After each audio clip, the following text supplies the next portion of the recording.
Hello dear student. आज का topic है हमारा हड़प्पा और सिंधु घाटी सभ्यता। हड़प्पा सभ्यता का उद्भव तीसरी सहस्त्राब्दी ईसा पूर्व BCE, तीसरी सहस्त्राब्दी BCE लिखा गया यहाँ पर, बिफोर कॉमन एरा, या हम इसको कह सकते हैं बिफोर क्रिश्चियन एरा। दोनों में से कोई भी वर्ड चल सकते हैं। इसको हम BC भी लिख सकते हैं, शॉर्ट फॉर्म में ये भी लिखा जाता है, कोई दिक्कत नहीं है इसमें और उसमें कोई डिफरेंस नहीं है, आप ये ना समझें।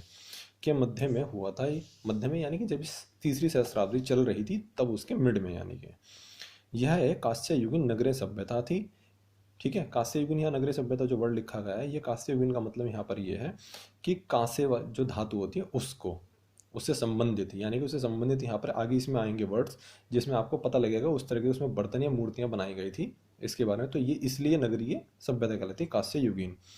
प्राचीन मिस्र और मेसोपोटामिया के साथ साथ यह विश्व की प्राचीनतम सभ्यताओं में से एक थी। ध्यान से देखें इस चीज़ को, प्राचीन मिस्र और मेसोपोटामिया के साथ साथ यह विश्व की प्राचीनतम सभ्यताओं में से एक थी। यानी कि तीन सभ्यताएं चल रही थी उस दौरान। ठीक है, एक तो कौन सी है, कांस्य युगीन नगरीय सभ्यता, यानी कि हड़प्पा से संबंधित जो है, यानी कि हड़प्पा में जो चल रही थी कांस्य युगीन सभ्यता या सिंधु घाटी सभ्यता वो, और प्राचीन मिस्र और मेसोपोटामिया। यह सभ्यता सिंधु नदी, यह सभ्यता सिंधु नदी तथा समकालीन पश्चिमोत्तर भारत और पूर्वी पाकिस्तान क्षेत्र से होकर बहने वाली घग्गर हाकरा नदी की घाटी में विकसित हुई थी। ये वही एरिया है जहाँ पर सरस्वती नदी जो विलुप्त हो गई है, जिसके बारे में अभी कुछ समय पहले, यानी अब से करीब ये माने कि हम 2-3 साल पहले ऐसा भी आया था कि अम्बाला के पास में इसको पाया गया है। ठीक है, उसके अवशेष दिखाई पड़ते हैं। ठीक है, खैर हम इस चीज़ को बाद में भी डिस्कस कर सकते हैं। ठीक है, तो यहाँ पर ये जो चीज़ दिखाई जा रही है, सिंधु नदी तथा समकालीन पश्चिमोत्तर भारत और पूर्वी पाकिस्तान क्षेत्र से होकर बहने वाली घग्गर हाकरा नदी की घाटी में विकसित हुई थी। आप इस चीज़ को याद रखें, इंपॉर्टेंट है। सिंधु घाटी सभ्यता के दो प्रमुख स्थल, जो दो प्रमुख स्थल हैं सिंधु घाटी सभ्यता के, वो कौन से, हड़प्पा और मोहनजोदड़ो, जो कि कहाँ पर है, बसे हुए थे कौन सी नदी के, हड़प्पा तो था रावी नदी के और मोहनजोदड़ो था सिंधु नदी के किनारे अवस्थित है। हड़प्पा मोहनजोदड़ो इस सभ्यता के अन्य स्थलों की खुदाई से पता चलता है कि सिंधु घाटी सभ्यता अत्यंत विकसित नगरीय सभ्यता थी। यानी कि उस जमाने के हिसाब से अगर देखा जाए तो मानव सभ्यता जो थी वो उस समय बहुत विकसित थी, तो उसके अकॉर्डिंग हम कह सकते हैं कि हाँ वो एक विकसित सभ्यता नगरीय सभ्यता थी। हड़प्पा और मोहनजोदड़ो आधुनिक पाकिस्तान में अवस्थित है, याद रखेंगे ये दोनों स्थल अब आज की डेट में कहाँ पर है। अन्य प्रमुख स्थान मैंने यहाँ पर लिख कर दिए हैं, लोथल धोलावीरा जो गुजरात में, राखीगढ़ी हरियाणा, रोपड़ पंजाब, कालीबंगा राजस्थान। अब आते हैं इनके नगरों के नियोजन पर। नगरों के नियोजन से यहाँ पर क्या मतलब है, यानी कि वो अपने नगर कैसे बनाते थे, किस तरह की उनकी नगरीय सभ्यता थी। यहाँ पर हम दोनों के एरिया लेकर के लिखेंगे कि सिंधु घाटी सभ्यता और हड़प्पा सभ्यता का दोनों को एक ही माना जाता है। तो इनके दोनों के नगर नियोजन पर आते हैं। सिंधु घाटी सभ्यता में परिष्कृत और तकनीकी रूप से उन्नत नगरीय संस्कृति के लक्षण दिखाई देते हैं, जिसने इसे प्रथम नगरीय सभ्यता के रूप में स्थापित किया है। यानी कि हमारे पास में दोनों ही ये एग्जैक्टली सही है अपने आप में। यानी कि परिष्कृत से मतलब यानी कि एक अच्छी सुव्यवस्थित, और टेक्नोलॉजी भी अच्छी थी उनकी, तो इस तरह की सभ्यता, इसे हम ये प्रथम नगरीय सभ्यता के नाम से भी जानते हैं। आगे मैंने इंपॉर्टेंट फैक्ट्स लिखवाए थे आपको, इसमें कुछ जो लिखे हुए गए हैं यहाँ पर। ये लिखा है, पहला, समकालीन नगरीय सभ्यता आयताकार ग्रिड प्रणाली पर आधारित थी।